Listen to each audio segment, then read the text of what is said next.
মই আছোঁ মাৰ ঘৰত থাকিলেনো মই কি কৰি থাকোঁ কিছুমান দেখাই যাম আৰু যদি ভাল পায় লাইক কৰি দিব আৰু ভিডিঅ'টো শেষলৈকে চাই যাব। মায়ে মাছ ল'লে, এয়া মাছ লৈ আহি আছোঁ ভিতৰত।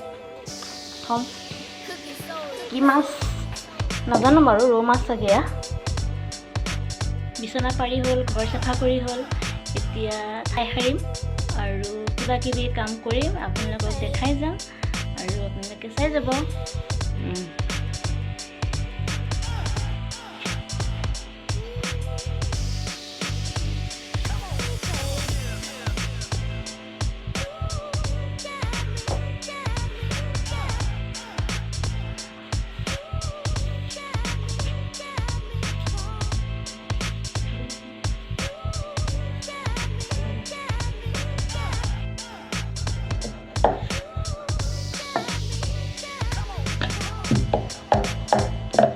ব্ৰেকফাষ্টটো তৈয়াৰ কৰি আছোঁ।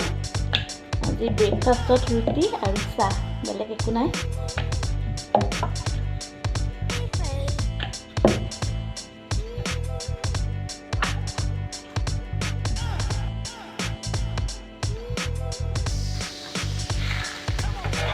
ৰুটিখন সেকি লৈছোঁ অকণমান তেল দি।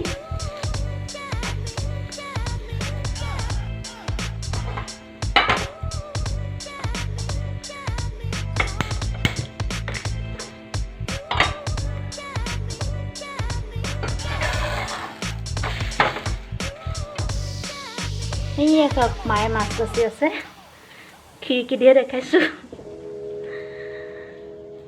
তললৈ চোৱা, হাত কাটিব বৈদাই। পুৰা মাছ বাচিছে। মাছ খাম আৰু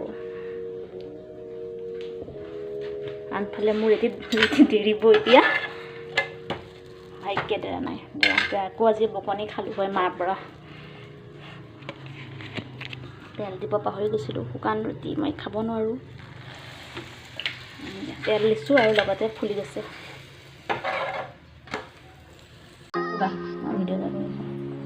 দি দিম কল,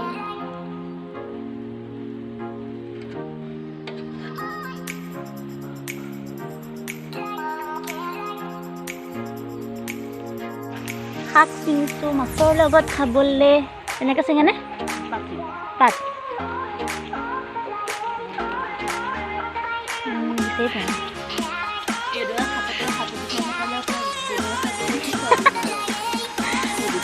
হ'ব আৰু শাক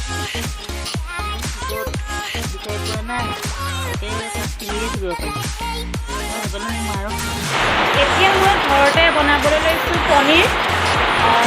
মই ঘৰৰ গাখীৰে বনাম। দেখাওঁ এনেকৈ কি কৰি আছোঁ। ভালে বহুত বৰষুণ, মোৰ চাগে মাতটো আপোনালোকে শুনাই নাই।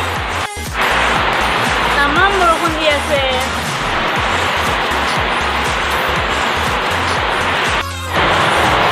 এটা চচপেনত গাখীৰখিনি এনেকৈ অলপ উতলাই ল'ম।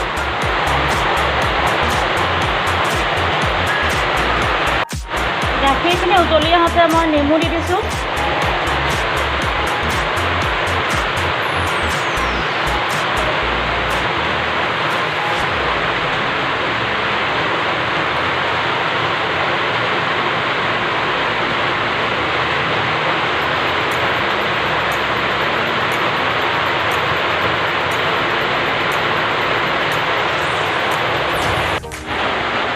গাখীৰখিনি ফাটি গ'ল আৰু চানা ওলাইছে। এয়া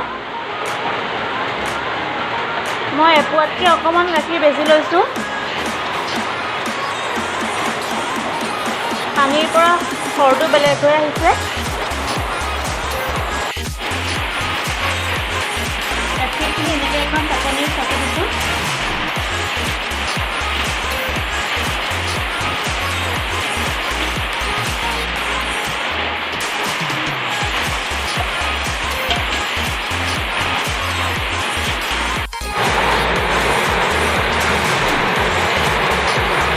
ঠাণ্ডা পানীৰে ধুই লৈছোঁ।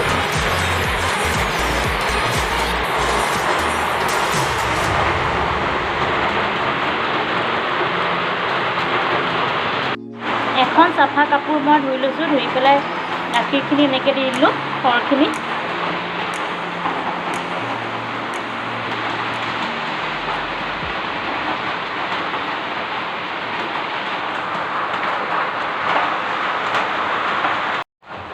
এনেকৈ সৰহখিনি ল'লোঁ, এটা কাঁহৰ বাতিত থৈ দিছোঁ। আৰু যিহেতু আমাৰ ঘৰত ফ্ৰিজ নাই সেইকাৰণে মই ইয়াত থ'লোঁ, ঠাণ্ডা হৈ থাকিব। আৰু এনেকৈ থৈ দিছোঁ। কেৰাহীত তেল দিছোঁ।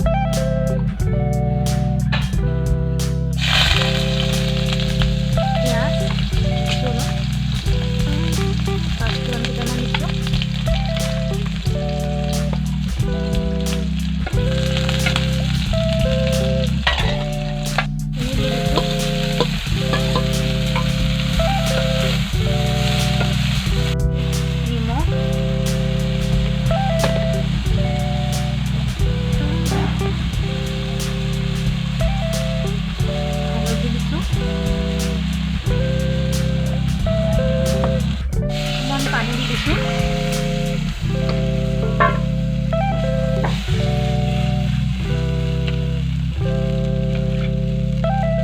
তৰকাৰীখিনি ভালদৰে উতলি আহিছে, এতিয়া ইয়াত মাছ দি দিম।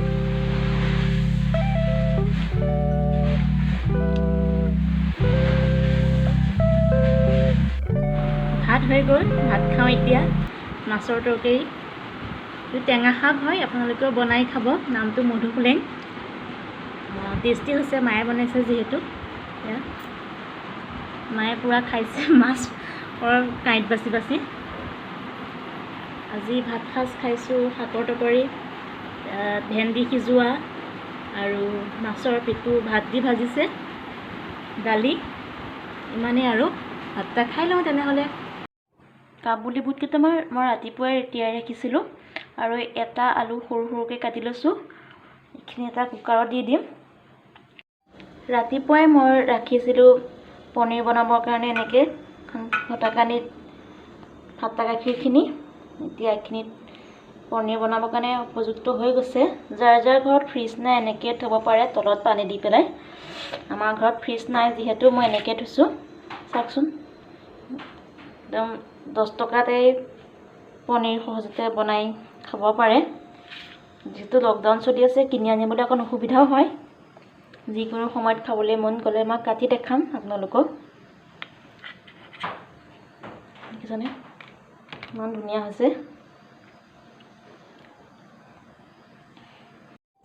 পনীৰখিনি মই এনেকৈ সৰু সৰু পিচ কৰি ল'লোঁ। পনীৰখিনি এনেকৈ অকণ তেলত ভাজি লৈছোঁ।